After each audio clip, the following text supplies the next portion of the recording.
Welcome to the NFL Houston Texans at New York Jets pregame with Coach Coyote. And standing up behind the microphone is the co-host, Coach Coyote. Alrighty, Coach. Tonight's game, the Houston Texans at the New York Jets. We'll start with the record. Okay, actually you have to start. I'm on my phone, so I'll do it quickly here. HOU Houston Texans. And we got Houston Texans at the New York Jets. Texans 6-2. Jets 2-6.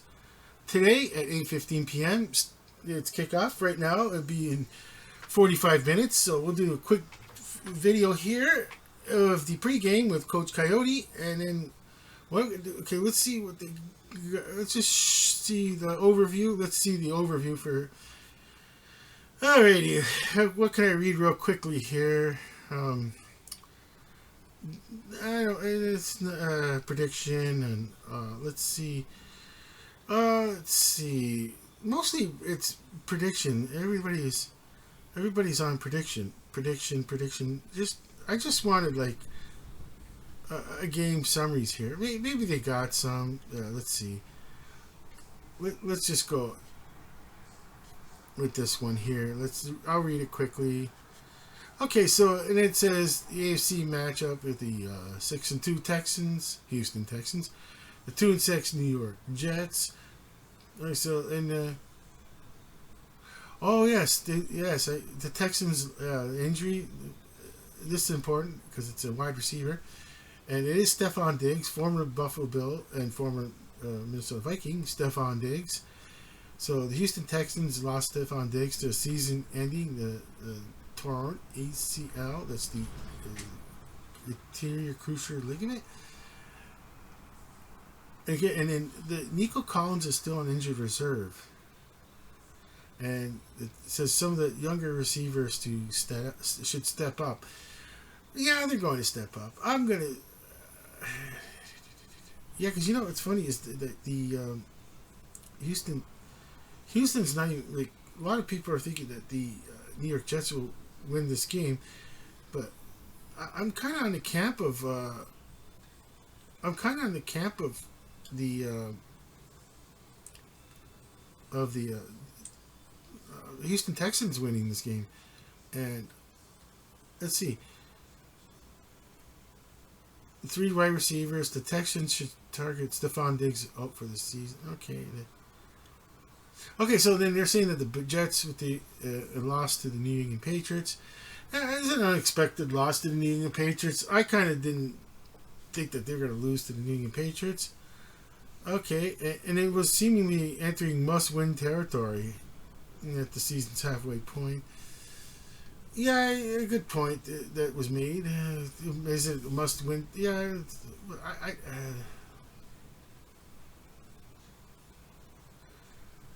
Okay, I just like I was incorrect about the Los Angeles Rams on that night, Coach, when we did the live stream version of the NFL pregame, and I was like, I just don't see how the Los Angeles Rams are going to win. I don't see how the Los Angeles Rams are going to win, and the Los Angeles Rams won the game, and I feel the same way do now about the New York Jets, and if they win the game, I revert back to the second week after that. Next week was, I just don't see how the Dallas Cowboys are going to win. And then that turned out to be, the game was not as close as it looked on the television screen. It may have looked close at the end, but yeah, you would have been nice. You would be wanting to be San Francisco the whole game. I mean, did Dallas really have a chance to come back? I don't know. It's hard to know. It seemed like they had a chance, but did they really? And not in reality. How do you say it? Like in a certain reality, Coach. Like not an optimistic reality or not a negative, but just in a reality of the like my on your show. I'm just saying as. Not you, Coach Coyote. Like, this is not opinion of the Coach Coyote. This is the opinion of me, my opinion about seeing teams with certain paths and how they can win. And I was correct on that one. And then what was so then you go. What was the last? Okay, let me look at all the. Okay, let's see let's leave the NFL scores right now. Okay, what I'm gonna do is go to the NFL scores right now, and let's go to the NFL scores right now, and I'll see last week's game, and let's see a couple of times we did. Okay, Giants Steelers. I just didn't understand how that game was even that close at the end, but it happens, and I predicted that the Giants wouldn't win that game, Coach, and that was. So there, I'm correct on that one. So I was correct on the 49ers, the Broncos, and then what's the other ones? Okay, these are the Sunday games. We'll just go to our pregame shows here. Wait, it should be, and then let's see. We got the Chargers Cardinals. I picked the Los Angeles Chargers to win, not by much, and so there. I'm pretty sure I did on that one. Ravens and Buccaneers.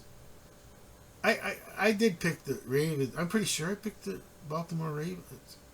I'm gonna have to look back on that one, but yeah, I think I picked the Baltimore Ravens on that one. Okay, so then that was week 7. Now I'm going to. Oh, jeez, I hate when this happens. Okay, let's go week 7. Okay, and then Bills Jets. 23-20. I did pick the Bills to win. Was that a Sunday? No, that was not a. Was that a Sunday or a Thursday night? I can't remember. Okay, I gotta look. I'm trying to look for games that were the ones we did. Saints Chiefs. Yeah, I picked the Chiefs. So I'm pretty sure. Steelers Cowboys. I can't remember who I picked on that one. I'm pretty sure. I know I picked the Chiefs. Seahawks, Lions. I would have picked the Detroit Lions on that one. So yeah, that looks like it was a September the 30th, Sunday night. Maybe that was the Sunday night. I'm trying to the Monday night game in the. I want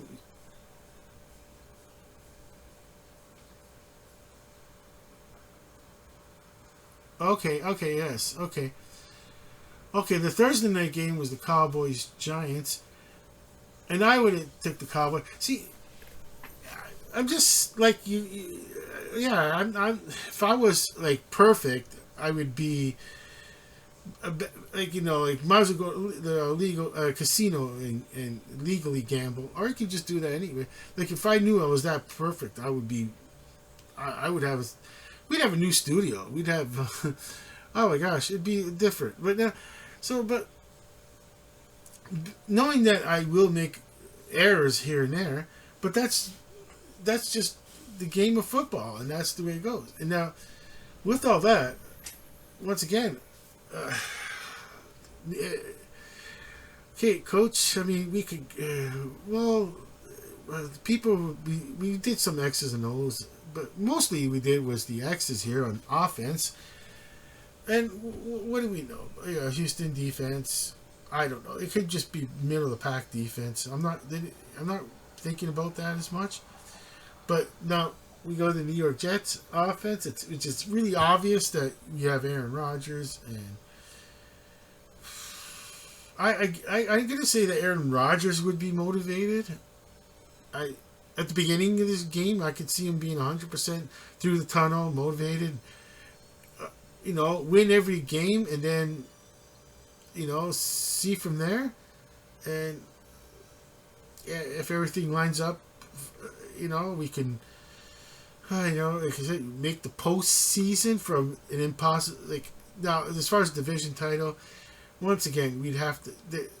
You didn't have to hope for a humongous amount of Bills losses at this moment for them to try to get the NFC East title, because the Bills are on a really good trajectory to win the AFC East, and they could lose now up to 5 easily. They could lose 5 in a row right now. I'm pretty, without even looking up the stats, without even making sure, without calculations. But the way I feel right now is that if the Bills lost 5 in a row right now, they're still winning the AFC East. And, I mean, barring, because I mean, I just don't see it happening at this moment. I just do not see that happening.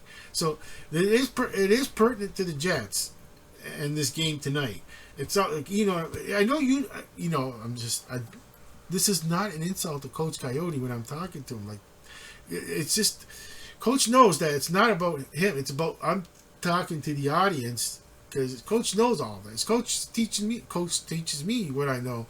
And so what I'm saying, Coach, of course, just as in, like, not disrespecting Coach Coyote whatsoever. It's about what I'm saying to the audience. And it's like, well, it's the motivation factor, and it's just the way I feel about motivation in football.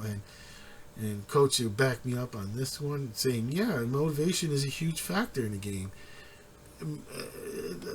As they say in layman's terms, a humongous factor in the game. And Coach Coyote agrees 100%. And yeah, momentum and is another factor.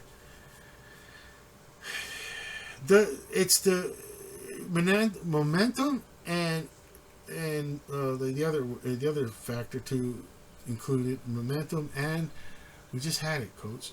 It's like inspiration, motivation. Motivated during the game, and if momentum can go hand in hand. It's when usually the team quits on a team is when the coach starts to put in a lot of stars out, say on offense and defense, putting out the stars, and it's like, the game is 30 points out of hand right now. It's the fourth quarter, and it's only 5 minutes left, and we're down by 30. And you notice you're the only starter on the field. You're like, as a player, I can imagine, Coach, how do you keep that only starter? You go, yeah, keep playing out there. You might get injured, but it's okay because you got an easy replaceable one. Whereas you got taken out. You just took out the quarterback because the next game could just be having a bad game. So motivation equals momentum equals also you start noticing players are being subbed out, not coming back in the game. It's like, okay, I guess they feel like we've lost this game. You're hoping that your quote unquote second stringers keep playing, and then the starters want to come back in. That's kind of a it's like, well, I don't know. It's a crazy. It's the game of football. It's even if a second string player gets subbed out, okay, for the first stringer because they made the comeback, it hurts. But coaches usually stick with what was working. They don't usually change the dynamics just because it was working. Why? And then they don't want to be thought of at the press conference. Well, you had that player in subbed out, because you looked like the game was on, because you had more than 3/4 of your starters subbed in, and then when they were making a comeback, you started replacing players, and you lost the game after that. So coaches back me up on this one. Yes, they don't. Coach is responsible for fielding questions after the game. It's not the players, it's the coach, because it's managed. The coaches, players, as coach tell you, players have to just answer to what their individual play was. But as far as the overall play, that's the coach's responsibility to answer the media in a way that the team owner feels appropriate. And, well, you obviously, when it comes to big-time NFL, there's a whole group of people above the coach. They're like, well, you just got to say the right things at the press conference, and that's half the. It sounds crazy, Coach, but that's half the job. The other half is winning games. But 51% is winning games. The other 49% is how to approach the media that represents the team without upsetting the team and causing the game to be lost next week because of weird comments by a coach. Okay, but either way, Yeah, yeah. It gets to. We could get to the head coaches at each team is a factor, and you know that's the thing is that the New York Jets should just. The only reason it's good for New York Jets, to, even if you make it a close game, it can become coaching only if they throw something totally new at the head coach to make a particular decision that hasn't been made in a long time that anybody can remember what kind of outcome. But it doesn't matter what kind of outcome it was before, because at the moment it's still 50-50 of whatever outcome it's going to be. And or obviously when the play is done is like, well, there was practically zero, because they ran into three defenders at the same, like the running back as the ball was handed off. Is an example I'm saying to the audience, coach, is that the ball was handed off and the player ran into three defenders, and that play had zero chance. You'd have to break maybe less than 1% chance of making even a yard. So now, what is coaches' decisions make? Okay, you have two young coaches that haven't come across. Well, as in head coaches, and that's when I think that the Aaron Rodgers experience comes in for the New York Jets, where with experience, well, we all make mistakes. We don't know who makes the mistake.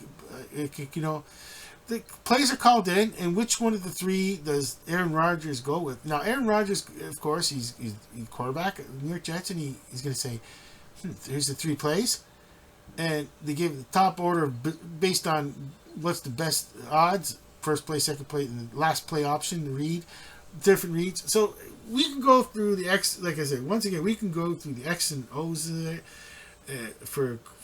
but Aaron, okay, so yeah, the coaching's both on the kind of like same kind of level as far as decisions making going, because they're both, well, D'Amico Ryans has more experience than the New York Jets current head coach right now, but it's just a matter of that's why I call it a football game, and that's why they play the game, and so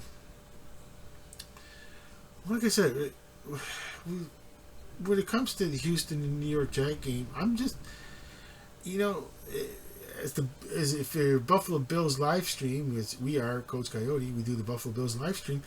We're kind of wanting a New York Jets win, because we're not, even though the New York Jets are in the same division of the Buffalo Bills, but at the current moment, it's like if I'm worried about the New York Jets and I'm a Buffalo Bills fan, there's something wrong with the picture here. Let them have their win against Houston, and then because there's we got to take care of our own business if you're a Buffalo Bills fan.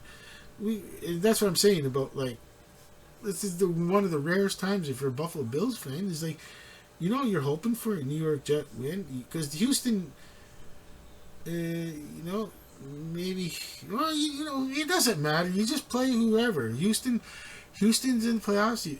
You play in Houston, so be it. Houston is not the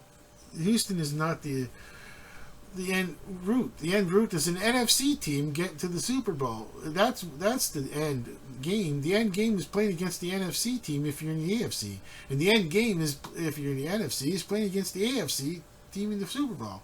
And Buffalo is trying to get to a Super Bowl, not just trying to make it look good. They're contenders, not pretenders. Jets, New York Jets. I'm not going to be rude. I'm not going to call them names. There's no point in that at all. This is not that kind of show. Houston, they're professional. Like you say, there's professional players, and they're both Houston and New York Jets. They're all professional players. They know what the NFL is all about. It's week by week, and any given Sunday, and all the cliches like that. But with all that, and we're coming up to 20 minutes, and we'll load up our pregame show here. with all that, for both Coach Coyote and I, we'll see you at the post-game show, and it's going to be a live stream posting show. And with that, we're going to say over and out.